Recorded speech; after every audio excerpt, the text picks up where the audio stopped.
Bom, gente, então nessa aula eu vou falar para vocês um pouco mais sobre funções de estado e a relação que existe entre as funções de estado, que é um conceito aqui da termodinâmica, com as diferenciais exatas, que é um conceito da matemática, tá? Então só lembrando aqui, o que é um caminho aqui em um processo, né, termodinâmico? É uma sequência de passos intermediários ligando um estado inicial a um estado final. A gente tem essa analogia aqui, né? Que a gente vê lá na física, né? Por exemplo, se eu quero calcular qual é o trabalho que eu realizo para sair do ponto A e subir até o ponto B, uma altitude B. Esse trabalho depende só da altura, né? Independente do caminho que eu faço. Então, assim como acontece lá com o trabalho mecânico na física, também acontece com o trabalho aqui, trabalho não, com as funções de estado aqui termodinâmicas, tá? Por exemplo, energia interna.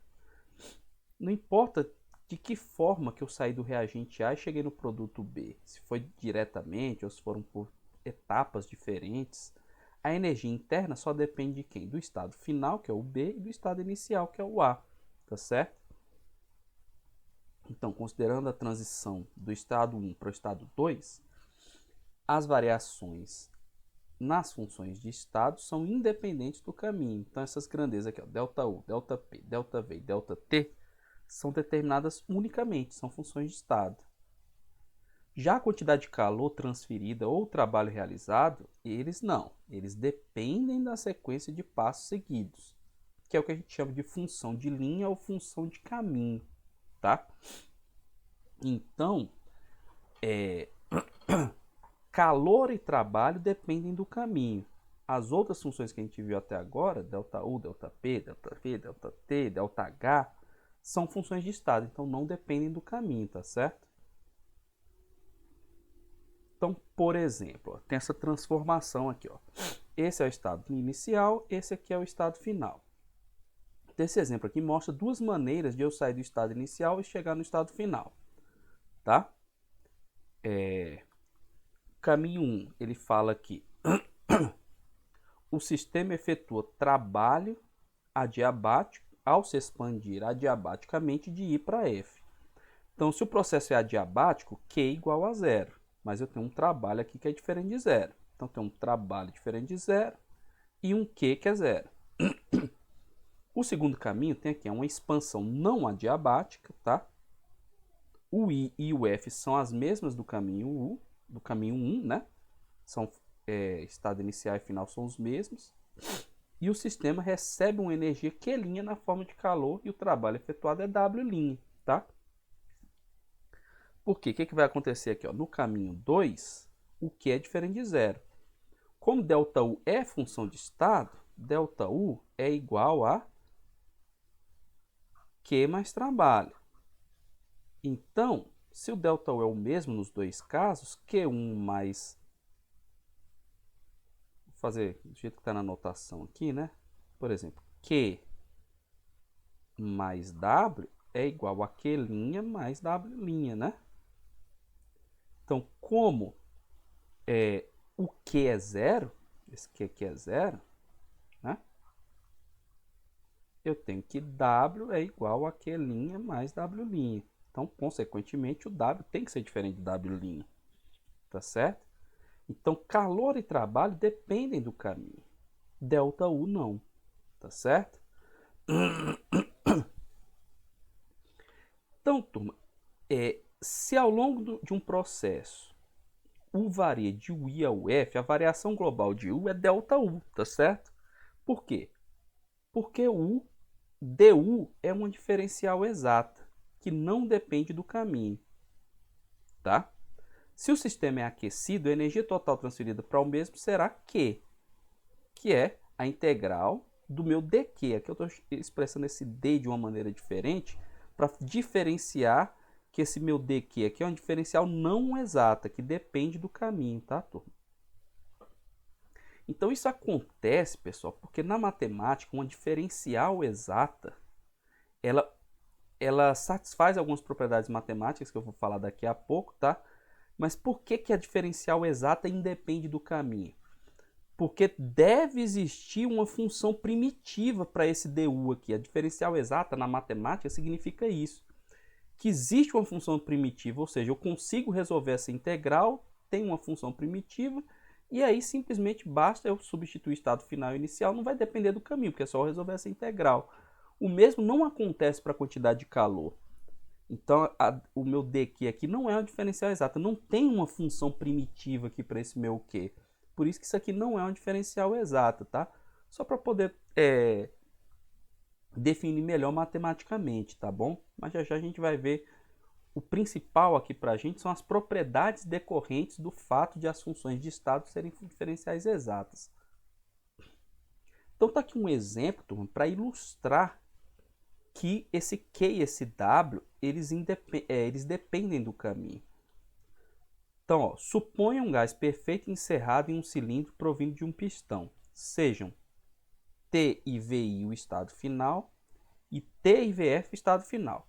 Essa modificação de estado pode ser provocada de duas formas. Processo 1, expansão livre contra pressão externa nula. E o processo 2, expansão isotérmica reversível. Calcule W, Q e ΔU em cada processo. Então, pessoal, no processo 1, o que vai acontecer? Eu criei uma página, mas acabou repetindo a página. Tá, pessoal? Deixa eu só apagar essa página aqui. Então, pessoal, vamos lá. Processo 1, expansão livre contra pressão externa nula. Observem aqui, né, que eu tenho T tanto para o estado inicial como para o estado final, ou seja, são transformações isotérmicas, que são esses caminhos 1 e 2 que estavam aqui, por exemplo, tá? Então, turma, se eu fizer aqui processo 1, né, o que vai acontecer? Expansão livre contra pressão externa nula. Se a pressão externa é zero, como meu W é pressão externa menos pressão externa vezes a variação de volume, né? Vou colocar aqui um dW, aqui um dV. Como essa pressão é zero, né? dW igual a zero, certo? Como o processo é isotérmico, para um gás perfeito, ΔU igual a zero.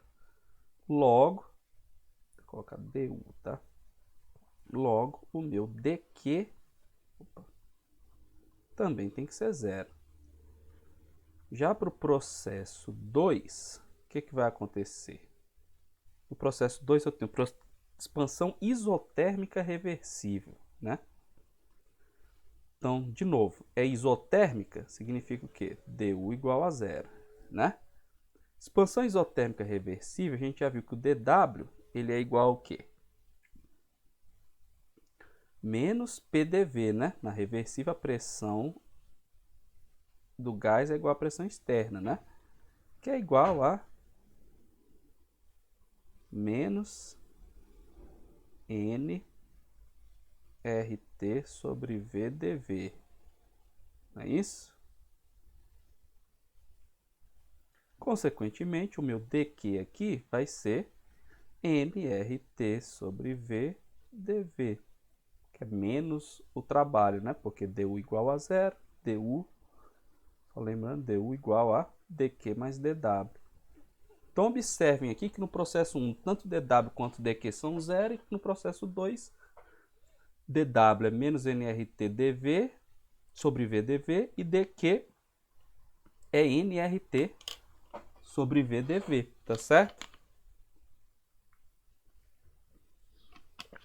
Então, turma, a gente observa claramente aqui nesse exemplo que calor e trabalho dependem do caminho.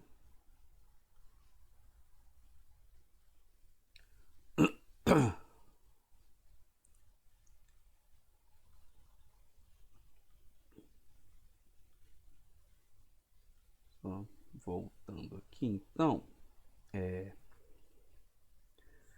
Então, turma, o que acontece aqui, pessoal? quando eu tenho uma diferencial exata, turma, que é função de mais de uma variável, por exemplo, função de duas variáveis, eu posso expressar a diferencial exata da maneira que ela está aqui, ó, certo? Que é o quê? Que é esse meu DU? O que significa o DU? DU significa uma variação infinitesimal na energia interna. Então, se eu considero que U é uma função de V e T, pessoal, então o que pode provocar uma variação infinitesimal na energia interna? Variações infinitesimais no volume e na temperatura. Então, qual é a variação global, digamos assim, da energia interna? Ela é a variação infinitesimal do volume vezes a taxa de variação da energia interna com o volume, quando se mantém a temperatura constante, mais a variação infinitesimal de temperatura multiplicada pela taxa de variação da energia interna com a temperatura quando se mantém o volume constante. Tá certo? Então, porque esse du/dv, que é a derivada, é a taxa de variação, né, da energia interna com volume. du/dt é a taxa de variação da energia interna com a temperatura. Então, se as duas variam ao mesmo tempo, as duas variáveis variam ao mesmo tempo, volume e temperatura, a variação da energia interna, eu tenho que somar as variações devidas a cada variável. Então, a equação é dada por isso aqui, né? O meu du, que é a variação da energia interna, ela é a taxa de variação da energia interna com o volume vezes a variação de volume, mais a taxa de variação da energia interna com a temperatura vezes a variação de temperatura. Tá certo? Só que esse cara aqui já é conhecido da gente, esse du/dv a t constante. du/dv a t constante é o nosso CV, capacidade calorífica a volume constante. Tá certo? Esse du, eu apontei para cá e falei daqui. Não, esse du/dt a v constante é conhecido da gente já, tá? Que é a capacidade calorífica a volume constante. E esse outro cara aqui, o du/dv a t constante, ele tem unidade de pressão e por isso recebe o nome de pressão interna, tá? Que a gente vai chamar essa derivada aqui de π de t, tá certo? Então, se eu substituir o meu du/dt a v constante por cv e o meu du/dv a t constante por πt, eu vou ter que du é igual a πt dv mais cv dt, tá certo? Então, turma, aqui eu expresso a variação infinitesimal da energia interna como função da pressão interna e da capacidade calorífica a volume constante. Então, esse πt, turma, que é como que a energia interna varia com o volume quando se mantém a temperatura constante, ele é zero quando eu estou falando de um gás perfeito, tá certo? A gente já vem falando disso há muito tempo, que o ΔU é zero, né? Quando a temperatura é constante. Se não varia a temperatura, o ΔU é zero. Então, para o gás perfeito, turma, o que vai acontecer? Como esse termo aqui, esse aqui é zero, só vai sobrar o meu CVDT, tá certo? Então, DU é igual a CVDT, ou ΔU igual a CVΔT. Agora, quando o gás não é perfeito, existem interações entre as moléculas do gás. Por isso que a energia interna, né? Que é o meu πt? Vamos escrever aqui para não ficar mudando de slide. Isso aqui é du dv a t constante, tá certo? Então, por que o πt é zero para um gás perfeito? Porque não existem interações. Então, se eu mudo o volume, né, do meu gás, como não tem interação entre as moléculas, a energia interna não vai mudar se o volume mudar, se a temperatura permanece constante. Agora, se existem interações, se eu aumento o volume, como tem forças atrativas ou repulsivas, a energia vai depender desse volume, tá certo? Se o volume varia, como existem forças de atração, a força de atração depende do volume. Consequentemente, isso aqui vai ser diferente de zero, tá certo? Então, considerando as interações, o meu du é πt vezes dv mais cv vezes dt, tá? Então, o que vai acontecer aqui? Deixa eu só ver se eu não pulei nada aqui. Não, pulei não. Então, o que vai acontecer aqui? Quando as atrações são dominantes, o πt é maior que zero, tá certo? O que significa isso? Que a energia interna aumenta quando o volume da amostra aumenta, tá? Por quê? Porque se aumenta o volume, tá certo? As moléculas que se atraem, elas vão ter que forçar para poder se separar, né? Então, aumentar, vamos pensar aqui, construir uma linha de raciocínio, tá, turma? Aumentar o volume é mais difícil quando as atrações são dominantes, tá certo? É mais difícil. Então, o du é maior que zero quando o dv é maior que zero, tá certo? Eu aumento a energia interna quando aumento o volume. Eu preciso aumentar a energia interna, digamos assim, para poder aumentar o volume. Tudo bem? Já quando as repulsões são dominantes, o que acontece? As moléculas se repelem, então naturalmente elas fazem o quê? A tendência é que o volume aumente, eu não preciso fornecer energia, já a tendência natural é o volume aumentar. Então a energia interna diminui quando as repulsões são dominantes, quando ocorre o aumento de volume. Então a energia interna diminui quando o volume da amostra aumenta, tá certo? Então, como esse meu πt é o du-dv a t constante, isso aqui é o coeficiente angular da reta tangente, né? Ao gráfico do u em função de v. Então, observem aqui, ó, atrações dominantes é porque eu tenho inclinação positiva, né? Repulsões dominantes é porque eu tenho inclinação negativa. Para o gás perfeito, essa inclinação é zero sempre, tá certo? Então, o Joule, né, o James Joule, ele tentou comprovar isso que a gente acabou de ver, que a energia interna, a variação de energia interna depende da variação do volume quando eu tenho um gás real, quando meu gás não é perfeito. Então, como que ele fez o experimento dele aqui? Ele colocou gás a alta pressão em determinado balão, conectado a um balão que está no vácuo, que tem vácuo, né? Não tem nada dentro dele. Mergulhou isso aqui, ó, certo? Ele mergulhou isso aqui num banho, né? Tá aqui um termômetro. E aí o que acontece? O que deveria acontecer? Na hora que o gás se expande, se o volume está aumentando, né? Supondo que as forças atrativas são dominantes, a temperatura deveria o quê? Deveria aumentar, né? Deixa eu voltar aqui. Meu πt é maior que zero, né?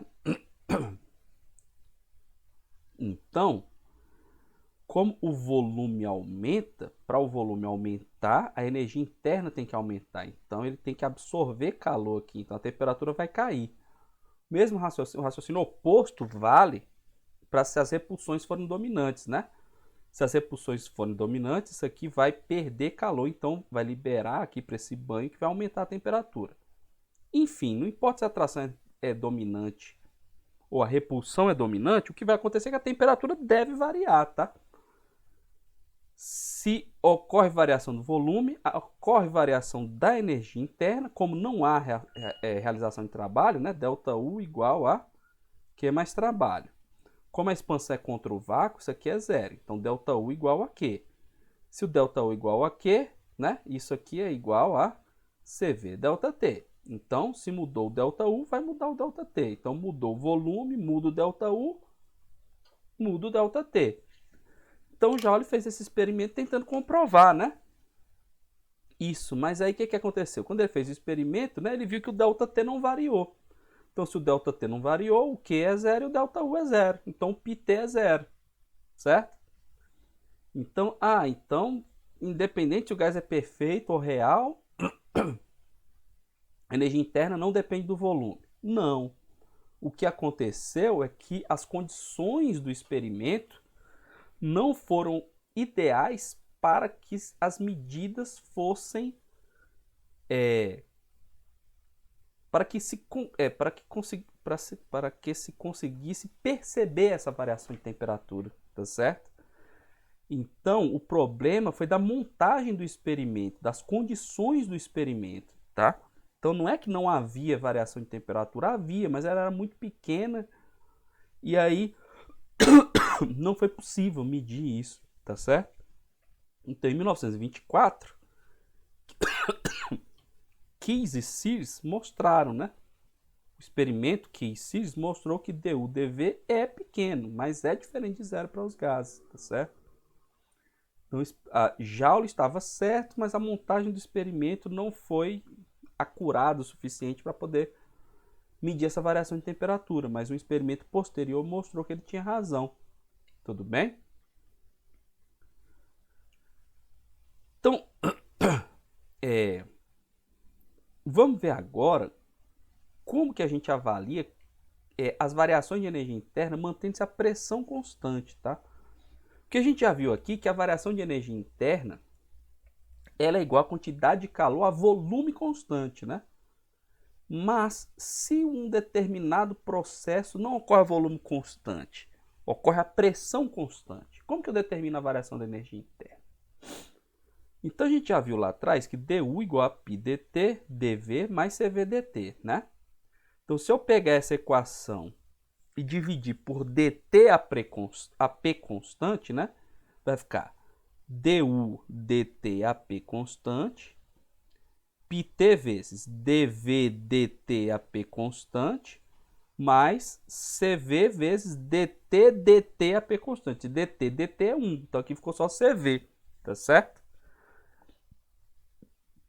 Então a gente obtém essa outra equação aqui, a partir da qual a gente consegue ver uma coisa que pode ser medida experimentalmente, que é o quê? É o chamado coeficiente de expansão térmica, tá? O coeficiente de expansão térmica, turma, ele é definido como 1 sobre V dV dt a P constante, tá certo? Que significa o seguinte, o que é coeficiente de expansão térmica? É a variação relativa do volume com a temperatura, tá certo? Porque variação relativa, porque se eu transformar esse meu dV aqui em um ΔV, né? ΔV sobre V é quanto que o volume variou em relação ao volume inicial. Tudo bem? Então, a variação relativa do volume com a temperatura. E a unidade é Kelvin a menos 1, porque aqui é unidade de volume por unidade de volume, cancela. Então, só sobrou 1 sobre a unidade de temperatura. Tudo bem? Então, esse coeficiente de expansão térmica, turma, ele é possível de se medir experimentalmente. Tá certo? Então, se eu meço esse coeficiente de expansão térmica, eu posso encontrar esse meu dV dt e substituir aqui nessa equação. Ó. Porque se α é definido como 1 sobre V dV dt a P constante, então o meu dV dt a P constante, ele vai ser α vezes V, tá certo? Então, se eu substituir dV dt a P constante, isso aqui vai ficar simplesmente πt alfa V mais CV, tá certo? Aqui a gente também tem uma outra definição que a gente vai usar mais adiante, que é de compressibilidade isotérmica, tá? O que é a compressibilidade isotérmica? É a variação relativa de volume com a pressão, tá certo? Ó, de novo, ó, o meu ΔV sobre V sobre a variação de pressão. Quanto que o volume varia quando eu mudo a pressão?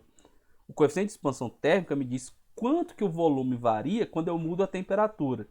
E a compressibilidade isotérmica, quanto que o volume varia quando eu mudo a pressão, tá?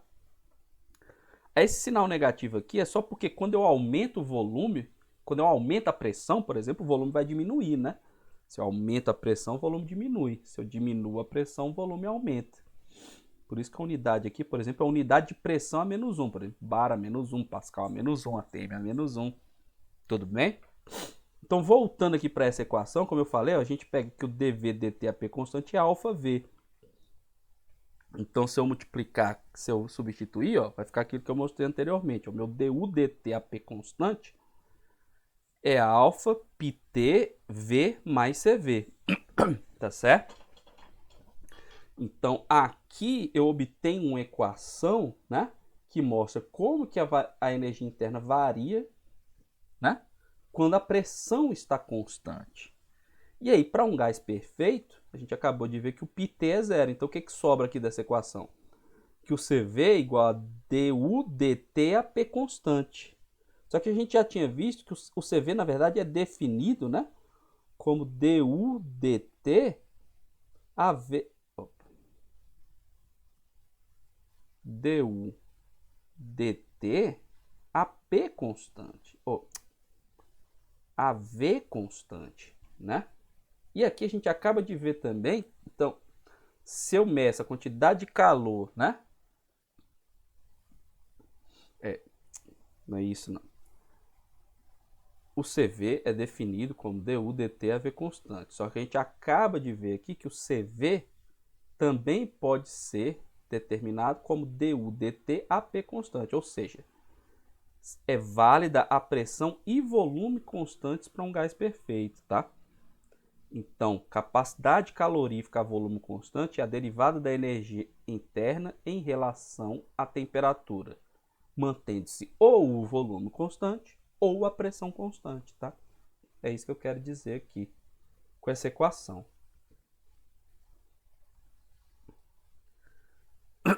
Aí como que eu calculo esse coeficiente de expansão para um gás perfeito, né? O coeficiente de expansão, só relembrando, meu alfa é definido como 1 sobre V dV dt a P constante, certo? Então, se eu pegar 1 sobre V, aí para o gás perfeito, quem é que é o V? PV na nRT? Então, V é nRT sobre P, né? Se eu derivar isso aqui em relação a T, o que, que vai sobrar? nR sobre P, né? Então, fica 1 sobre V, nR sobre P. Aí, nR sobre PV é 1 sobre T. Então, o alfa para o gás perfeito simplesmente é 1 sobre T. Ou seja, ele é inversamente proporcional à temperatura. Ele é o inverso da temperatura, o alfa. O que significa isso? Que quanto mais elevada for a temperatura, menos se altera o volume do gás perfeito com a modificação de temperatura. Tá certo? Então, tentar pegar um exemplo para explicar isso aqui. Imagine que você está um gás numa temperatura muito baixa, certo? Sei lá, 10 Kelvin. Então tá lá, as moléculas estão quase paradinhas. Aí você pega e aquece, aumenta 100 Kelvin. O que vai acontecer? Pá, o bicho vai aumentar o volume bastante, né? Agora, se esse gás estiver a 1000 Kelvin, você aumentar 100 Kelvin, ele já estava agitado ocupando um volume grande. Se eu aumento mais 100 Kelvin, ele vai aumentar o volume mais um pouquinho em relação ao que ele era. Não é tanto. Agora, se ele estava numa temperatura mais baixa, uma variação de temperatura provoca um aumento maior do volume em relação ao que ele era. Então é isso que esse alfa representa, tá, turma? Que esse coeficiente de expansão representa. Tudo bem? De maneira similar, turma, que a gente acabou de ver aqui, eu peço para vocês mostrarem como que varia a compressibilidade isotérmica de um gás perfeito, né? Mostrar que ela é igual a 1 sobre P. Eu vou fazer aqui rapidinho, tá, turma? Porque isso aqui é fácil. Então, esse kT ele é definido dessa forma. Menos 1 sobre V dV dP a T constante, né? Eu vou fazer o mesmo procedimento que eu fiz ali atrás, no último slide, ó. Meu kT vai ser menos 1 sobre V. Aí, dV para o gás perfeito, né? Só PV igual a nRT, não é isso? Então, V é nRT sobre P. Então, fica d nRT sobre P dP a T constante, certo? A derivada de nRT sobre P em relação a P, pessoal, fica derivada de é como se fosse derivada de NR. NR e T são constantes, né? Porque aqui é T constante. Então, a derivada de 1 sobre P em relação a P, derivada de P a menos 1 é menos P ao quadrado. Tudo bem? Então, esse meu κT vai ser igual a menos 1 sobre V vezes menos nRT sobre P ao quadrado. Tá certo?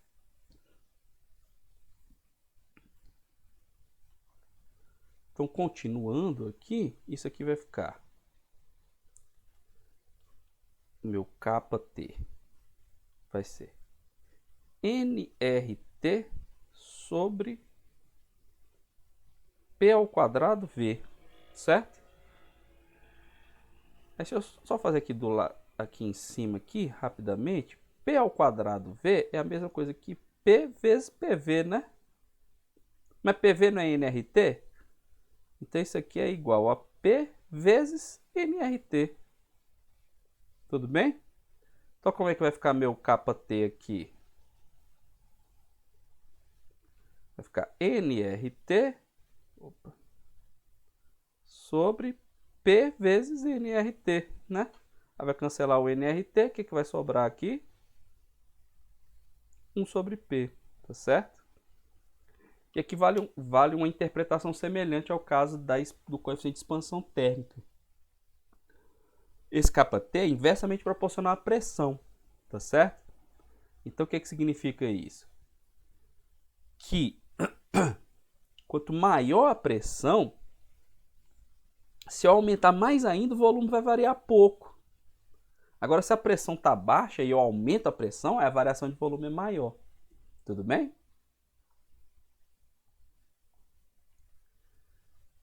Aqui, turma, eu mostro mais uma vez como que a gente calcula a relação entre Cp e Cv para um gás perfeito, tá? Eu acabei de mostrar para vocês que o Cv ele é du dt a V constante, mas também é du dt a P constante. Então, pegando as definições, né, que a gente viu lá atrás, Cp é quem? É dH dt a P constante. E Cv é igual a definição que a gente viu lá atrás, aliás, aqui é du dt a V constante, certo? Então, Cp menos Cv, eu não podia simplesmente subtrair essas duas derivadas aqui, porque uma é a P constante e a outra é a V constante. Mas como a gente acabou de ver que essa derivada também vale a P constante, agora sim eu posso fazer a subtração, tá certo? Então, como as duas são a P constante e tem o mesmo denominador, eu posso simplesmente fazer d de H menos U, né? dt. Como H é definido como U mais PV, que para o gás perfeito é U mais nRT, então isso aqui vai ficar du mais nRT dt, né? Que vai ficar menos du dt, né? Aí isso aqui vai ficar du dt mais dnRT dt. Aí esse du dt vai cancelar com esse du dt, o que vai sobrar? nr, que a gente já viu lá atrás, tá bom? Então, só mostrando que o resultado que a gente acabou de obter serve para a gente mostrar mais uma vez que a relação entre Cp menos Cv é igual a nr, ou Cp molar menos Cv molar é igual a R.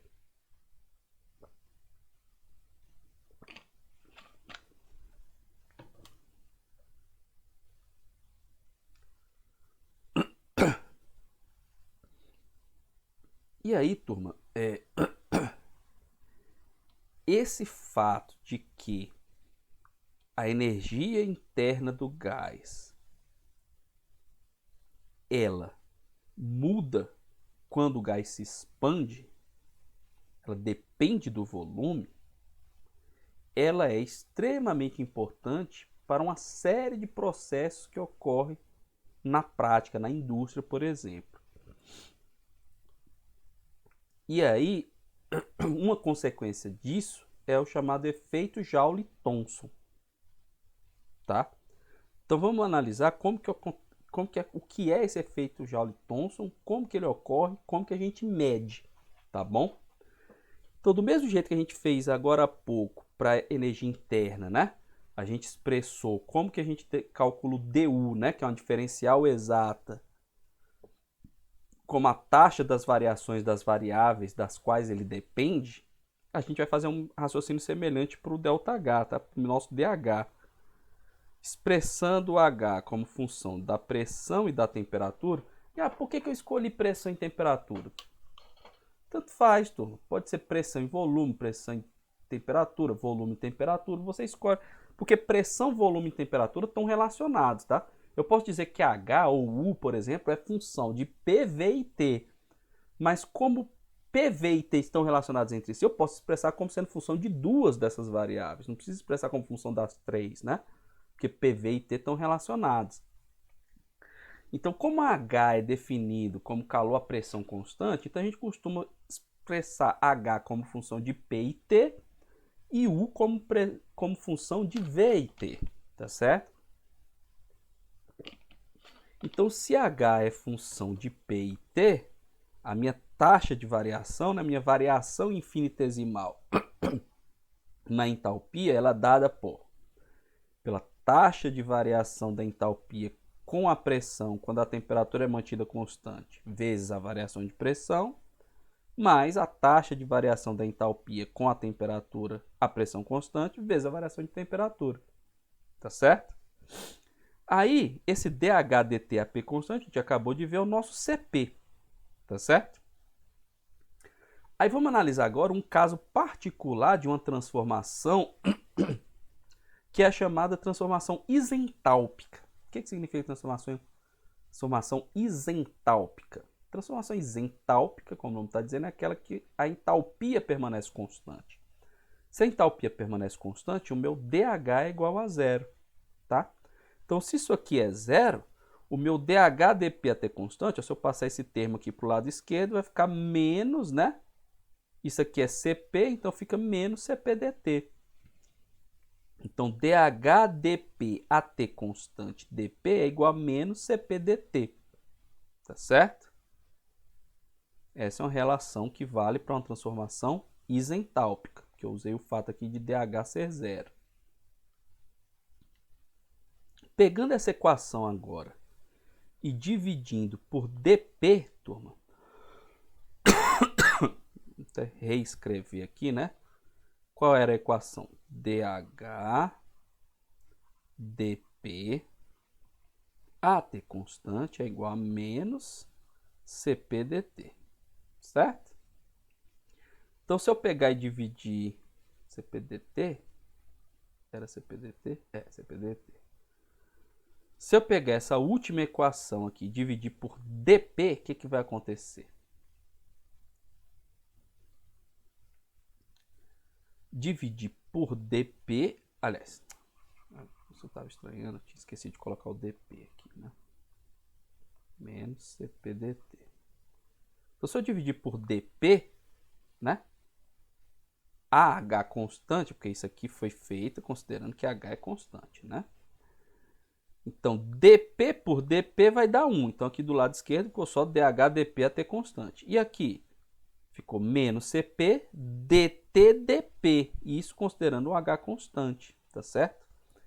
Esse cara aqui, dH dt, dH dt dP AH constante, é definido como μ, que é o chamado coeficiente de Joule-Thomson, tá? É o coeficiente de Joule-Thomson. Então, eu tenho essa equação aqui, né?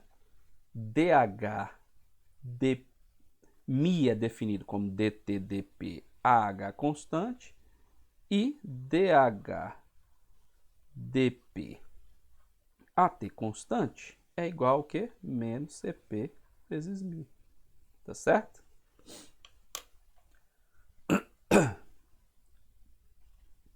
Então, se eu pegar agora essa equação aqui, ó, do jeito que estava, né?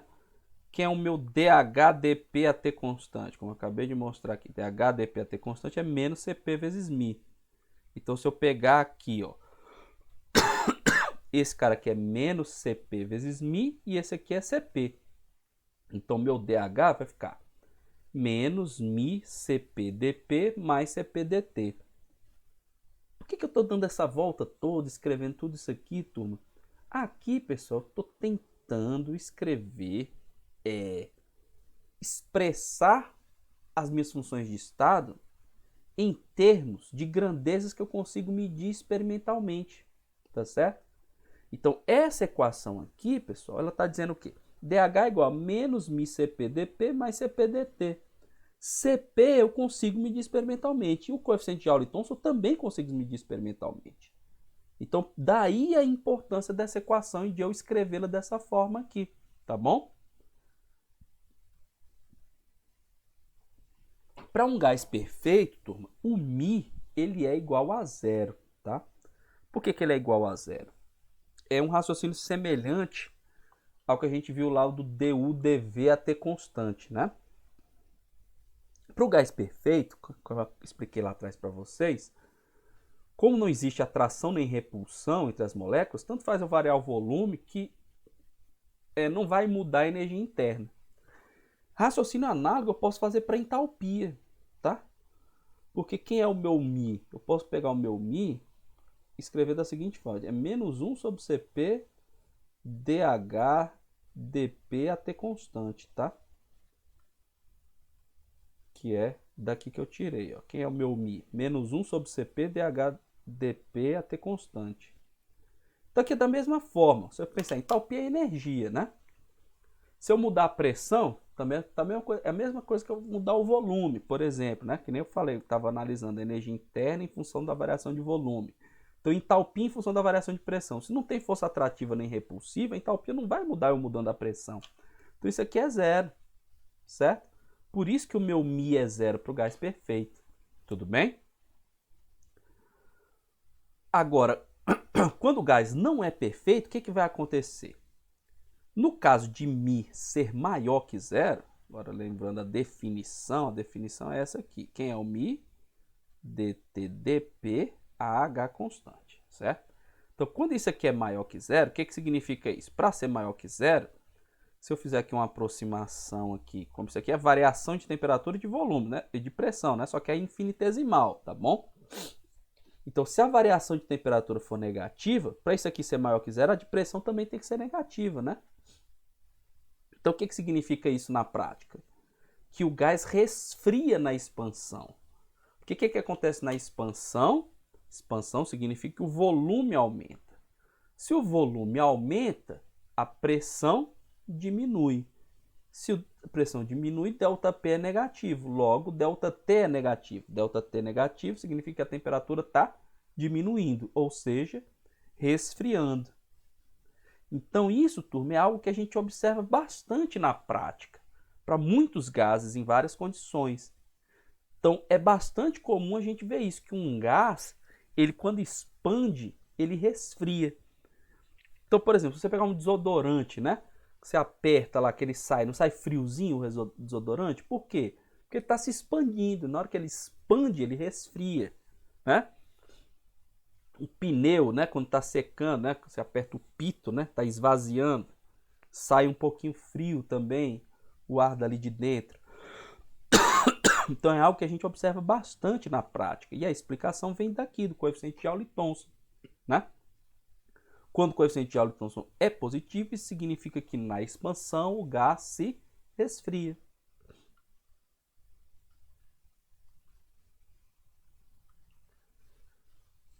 Então, turma, como que eu meço esse coeficiente de Joule-Thomson? Então aqui está um esquema, né, representando o experimento Joule-Thomson, tá?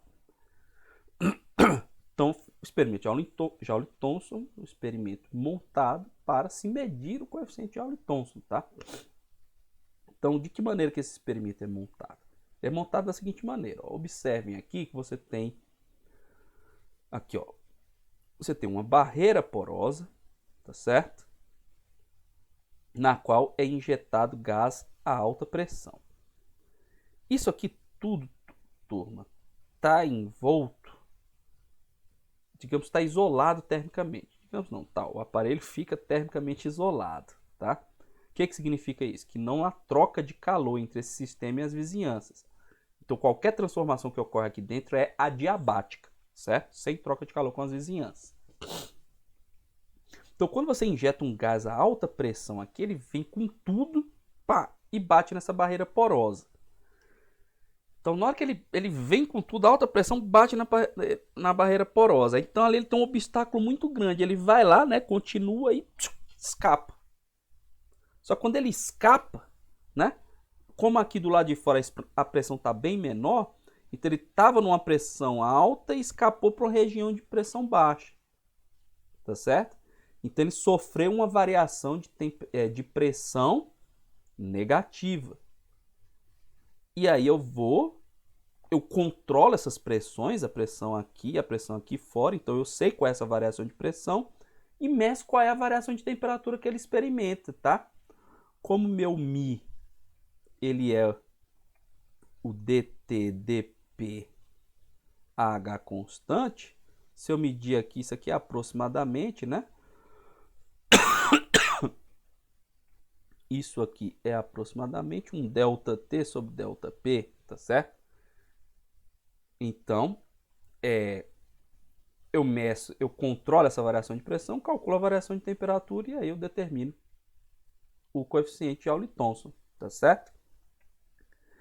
Mas aí, onde é que está a beleza desse experimento? Para que isso aqui seja verdade, olha o que tem que ser satisfeito. A entalpia tem que ser constante. E aí é que a gente vai ver no detalhe dessas figuras aqui ao lado, tá? Essa figura aqui ao lado, ela tenta mostrar de outra maneira o que está acontecendo aqui, ó. O que está acontecendo na prática aqui, turma? Ó, eu pego, pá, injeto gás aqui. Então, na hora que eu injeto gás, é como se eu tivesse pego um pistão e tchum, estrangulando esse gás, ó. Tá, que nem quando a gente vai encher um pneu de bicicleta, né? Que você faz na bomba assim, pá, sobe, você consegue, vai com tudo, aí no final ele dá uma travada, né? Ali você saiu de um volume, um determinado volume inicial, para um volume praticamente zero, né? Quando chegou ali, é o que está acontecendo aqui, ó. O gás foi injetado a alta pressão, então é como se eu pegasse um pistão, empurrasse, aí pá, cheguei aqui no volume zero. Aí a partir daqui, né? Eu tenho essa válvula de estrangulamento, aí o gás começa a escapar e empurrar esse outro pistão, que seria a pressão do outro lado. Então, do lado de cá a gente chama de pressão montante, e do lado direito aqui de pressão ajusante, tá certo? Então, o que está acontecendo é isso, ó, tá aqui nas três figuras, ó. Eu pego e pá, aperto com tudo aqui o pistão. Então, eu estrangulei o gás. Aí ele pega e começa a sair para a região de pressão menor. E aí ele vai e empurra esse outro pistão aqui. Então, eu tinha uma pressão inicial aqui desse lado e tem uma pressão final aqui do outro lado, a pressão externa do outro lado, tá certo? Aí, o que eu vou fazer agora aqui? Eu vou ver qual foi o trabalho realizado nesse processo, tá bom? No primeiro processo, o gás à esquerda é comprimido isotermicamente. Lembra que isso aqui está sendo mantido a temperatura constante? Então, como é que eu calculo o trabalho? Se a compressão é isotérmica, né? Trabalho é igual menos pressão externa, ΔV. Não é isso? Então, o que vai acontecer? Qual vai ser o meu ΔV? Vou colocar aqui menos pressão externa vezes volume final menos o volume inicial. Quanto que era o volume inicial? Era esse espaço que ele está ocupando aqui. E o volume final? É zero, né? Na hora que eu estrangulei aqui, é zero. Então, por isso que fica zero menos VI. Então, esse trabalho 1 é PI VI. Já quando eu olho essa outra parte da figura, o que aconteceu aqui? Ó? Eu estrangulei, pá, aí o volume inicial aqui é zero. Aí ele começa a empurrar o outro pistão, né? Que é o gás a baixa pressão que está aqui. Então, como que eu calculo o trabalho? Menos PF, né? Que é a pressão ajusante, vezes VF menos zero. Então, fica menos PF VF. Qual vai ser o trabalho total realizado nesse processo? O trabalho 1 mais o trabalho 2, ou seja, PI VI menos PF VF. Tudo bem? Aí, turma, qual é a variação de energia interna desse processo? É a energia interna final menos a energia interna inicial. que por sua vez é Q mais o trabalho. Só que tudo isso aqui é igual a zero. Por que é igual a zero?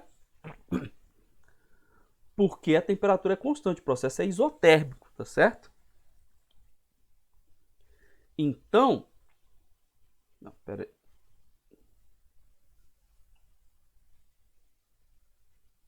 Deixa eu só parar aqui para pensar. Não, não é porque o processo é isotérmico, não, que tem temperaturas diferentes, esse gás não é perfeito, tá bom? Senão não tinha efeito de Joule-Thomson. Mas a variação de energia interna é zero. Não, a variação de energia interna não é zero. Eu estou olhando esse zero aqui pensando que é zero. Por isso que eu estou tentando explicar uma coisa que não é verdade. Aí fica difícil mesmo, né?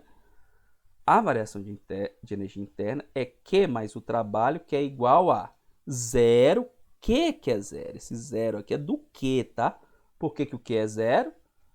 Porque o sistema está isolado termicamente. Então a transformação é adiabática, não a troca de calor.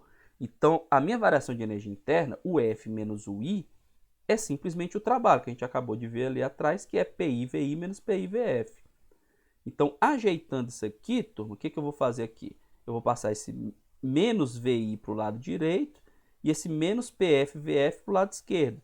Então, ficou o F mais PF-VF igual ao I mais PI-VI. Só que U mais PV, turma, é H, é entalpia. Então, o que eu estou mostrando aqui? Que HF é igual a HI. Ou seja, o que significa HF igual a HI? Não houve mudança de entalpia. Então, isso é a transformação isentálpica. O meu Hzinho constante que eu preciso, né? Para poder garantir que essas grandezas que eu estou medindo aqui se referem ao coeficiente de Joule-Thomson. Tudo bem? Então, aqui eu mostro, né, que o experimento conduzido dessa forma aqui, ele mantém a entalpia constante. Então, se ele mantém a entalpia constante, a variação de temperatura que eu observo e a variação de pressão que eu controlo, né, vão me levar ao cálculo do coeficiente de Joule-Thomson. Tudo bem? Então, o meu ΔTdP, que é o meu dTdPH constante, é igual ao μ. Tudo bem? Então, eu posso pegar isso aqui, já eu vou mostrar aqui, mais adiante, eu vou mostrar para vocês uns gráficos, né, desse μ variando, né, com essas grandezas, mas já eu volto nisso aqui, tá bom? Então, turma, esse coeficiente de Joule-Thomson, eu mostrei aqui que é o experimento de Joule-Thomson, ele é interessante, né, mas ele não é simples de ser feito. Então, hoje em dia, é mais fácil você calcular o coeficiente de Joule-Thomson de maneira indireta, medindo o chamado coeficiente de Joule-Thomson isotérmico. O que é o coeficiente de Joule-Thomson isotérmico? É o DH/dP constante, que é mais fácil você conduzir um experimento mantendo a temperatura constante do que mantendo a entalpia constante, tá certo? E a gente já viu lá atrás que ele está relacionado com o coeficiente de Joule, esse coeficiente de Joule-Thomson isotérmico está relacionado com o coeficiente de Joule-Thomson por meio dessa equação aqui, tá? O coeficiente de Joule-Thomson isotérmico, ele é igual a menos Cp vezes μ. Então isso aqui, esse meu DH/dP constante, é o coeficiente angular da variação da curva da entalpia contra a pressão, mantendo-se a temperatura constante, tá certo? Então, na prática, hoje em dia, você mede o coeficiente de Joule-Thomson isotérmico, substitui aqui nessa equação, né? E acha o coeficiente de Joule-Thomson, que é simplesmente menos 1 sobre Cp vezes o μT, tá certo? Então, como que a gente faz um experimento para medir isso? Como é mais simples? De novo, aqui eu faço, né, o meu fluxo de gás, aqui é um tampão poroso, né, para de novo haver aquele estrangulamento e a expansão, né? Estrangulamento e expansão. Então, o que a gente sabe que acontece, né? Sabe, considerando que o coeficiente de Joule-Thomson aqui, né? Vou colocar aqui, considerando que μ é maior que zero, o que vai acontecer aqui? Na hora que o gás expandir, ele vai resfriar, né? Expandiu, resfriou. Aí eu tenho um aquecedor aqui que vai fornecer calor para esse sistema para a temperatura ficar constante, tá certo? Para ele não resfriar. Então ele resfriaria, mas aí eu vou e aqueço para manter a temperatura constante. Aí eu vou e meço essa quantidade de calor que foi necessária para manter a temperatura constante. Essa quantidade de calor é o meu ΔH, tá certo? Como eu sei a diferença de pressão, eu sei o meu ΔP. Aí se eu calcular o meu ΔH por ΔP, isso aqui vai ser o meu coeficiente de Joule-Thomson isotérmico. Tudo bem? E aí eu meço a grandeza que eu estou querendo saber. Aí o que é que eu faço isso? Eu faço isso para diferentes pressões e temperaturas, para construir essa curva aqui, tá bom? E aí eu vejo quem é o μT. Ele é exatamente o coeficiente angular, né? Da entalpia em relação à pressão quando se mantém a temperatura constante. Então, na verdade, eu faço, por exemplo, eu escolho a temperatura, por exemplo, e vou variando a pressão e vou construindo esse gráfico. Tudo bem, pessoal?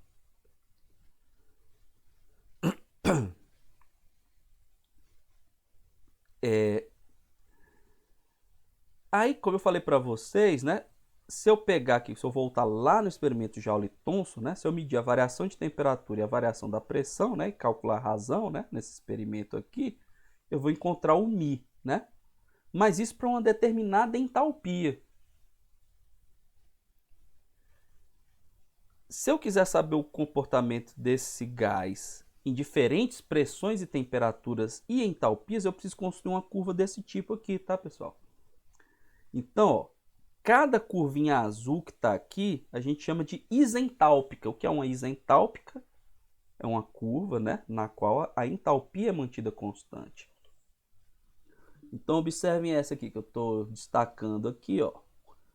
Eu tenho aqui essa isentálpica. Observem, então. Aí, quem é o coeficiente de Joule-Thomson? O coeficiente de Joule-Thomson é o meu TdPAH constante. Então, ele é o coeficiente angular, né? Da reta tangente. Então, observem aqui, ó, que aqui está crescendo. Mas a partir desse ponto, está decrescendo.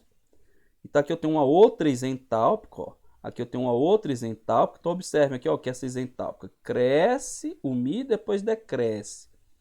Então, para vários valores de entalpia diferente, eu vou ter, para cada entalpia diferente, eu tenho uma isentálpica diferente, né? Então, esse gráfico aqui, ele mostra várias isentálpicas, tá? E aí, eu traçando várias isentálpicas, eu vejo que para várias delas eu tenho esses pontos de inversão aqui, onde o coeficiente de Joule-Thomson muda de sinal, tá certo? Que são os pontos de inflexão, né, na minha curva. Você lembrar lá de cálculo, né? Quando muda o sinal do coeficiente angular. Então, se eu pegar e unir todos esses pontos de inflexão, pessoal, olha o que eu vou encontrar. Eu vou encontrar uma região aqui na qual o μ é maior que zero. Então, nessa região aqui de temperaturas e pressões, ocorre o resfriamento do gás quando ele se expande. Já nessa outra região aqui, ocorre o aquecimento do gás quando ele se expande, porque o μ ele é menor que zero. Tudo bem? Então, a construção dessas curvas é importante para você entender quando que o gás se aquece e quando que ele se resfria. Quando que ele resfria, quando ele se expande. E aí, essa temperatura na qual ocorre a mudança, né, do sinal do coeficiente de Joule-Thomson é chamada de temperatura de inversão, tá certo? Então, a temperatura correspondente a certa pressão sobre a fronteira é a temperatura de inversão na referida pressão. E aí, para uma dada pressão, a temperatura deve estar abaixo de certo valor para que o gás resfrie na expansão. Então, por exemplo, para essa pressão aqui, a temperatura tem que estar abaixo desse valor aqui para ocorrer o resfriamento. Tá certo? E aí, dependendo da região aqui do gráfico, eu tenho uma temperatura de inversão superior e uma temperatura de inversão inferior, como mostra esse gráfico da direita aqui, tá? Então, esse aqui é um gráfico já mostrando dados reais, né? Para 3 gases diferentes: nitrogênio, hidrogênio e hélio. Então, por exemplo, aqui o nitrogênio, que está mais nítido, né? Então, para essa pressão aqui de 200 e alguma coisa atm, aqui faltou a unidade, mas acho que é atm, tá, pessoal? Eu tenho essa temperatura de inversão inferior e essa superior, tá? Então, nesse intervalo de temperatura ocorre o resfriamento do nitrogênio quando ele se expande. Numa temperatura acima dessa ou abaixo dessa aqui de inversão inferior, aí ocorre o aquecimento. Aí você constrói esses gráficos com regiões para diferentes gases, tá? Então esse é o gráfico para o nitrogênio, esse aqui para o hidrogênio, esse aqui para o hélio, tudo bem?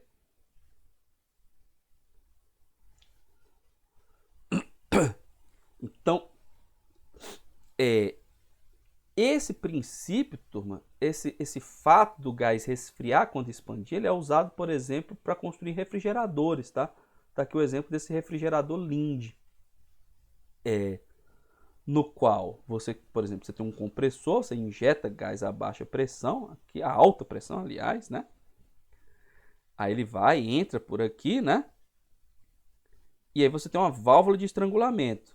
Quando ele sai da válvula de estrangulamento, ele se expande e aí ele vai resfriar.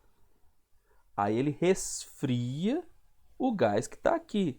Então ele vai, resfria, volta para cá, entra no compressor, resfria. Então, em cada ciclo desse aqui, ele vai saindo mais frio. Mais frio, mais frio, mais frio, até chegar ao ponto que ele pode ser liquefeito. Então, ele está sendo obtido aqui na forma de líquido, tá certo? Então, ele fala aqui ó, na legenda. Ó, o gás é recirculado e enquanto estiver com temperatura inferior à de inversão, resfria-se ao expandir. O gás resfriado, por sua vez, resfria o gás comprimido, que se resfria mais ainda na expansão. No final, o gás liquefeito emerge da válvula de expansão. Então, esse princípio, turma, é usado para liquefazer gases. Tá certo? E aí, lá no final, eu mostro um vídeo, né? Que mostra como exemplo a destilação fracionada do ar liquefeito. Tá certo? Que é com base nesse princípio aqui. Então, turma, a interpretação molecular do efeito Joule-Thomson é a seguinte. Por que que o gás se resfria quando ele expande, quando o coeficiente Joule-Thomson é maior que zero? O que vai acontecer aqui? Ó? Na expansão adiabática, energia cinética tem que ser convertida em energia potencial para o gás alcançar maiores separações. Tá? Então, o que vai acontecer aqui? Para o gás expandir, tem que aumentar a energia potencial. Para aumentar a energia potencial, o que vai acontecer? Tem que diminuir a cinética. Como a cinética é proporcional à temperatura, então a temperatura cai. Então, para expandir, ele resfria. Tá certo? Então, isso quando as forças atrativas são dominantes. Então, μ é maior que zero quando as forças atrativas são dominantes, né? O fator de compressibilidade é menor que 1. Por quê? Porque as moléculas, ao se afastarem entre si contra as forças atrativas, se movimentam mais lentamente. Tá certo? Então imagine o seguinte, ela se atrai, então tem uma barreira fazendo com que ela se movimente mais lentamente. Logo a temperatura vai diminuir a energia cinética, vai diminuir a temperatura. Já quando as forças repulsivas são dominantes, o que vai acontecer? Na hora que ele consegue se libertar, né, que é se expandir, conseguir se libertar, as forças repulsivas fazem com que ele se movimente com energia cinética maior, né? A repulsão faz com que a energia cinética aumente. Se a energia cinética aumenta, a temperatura aumenta. Então ocorre aquecimento do gás. Isso ocorre quando o μ é menor que zero. Tudo bem, turma? Então, essa é a interpretação molecular do efeito Joule-Thomson.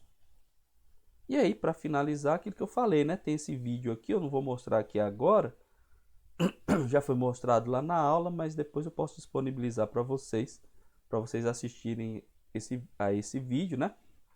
Que é aquilo que eu falei, né? Eu uso o princípio lá do refrigerador de Linde para quê? Para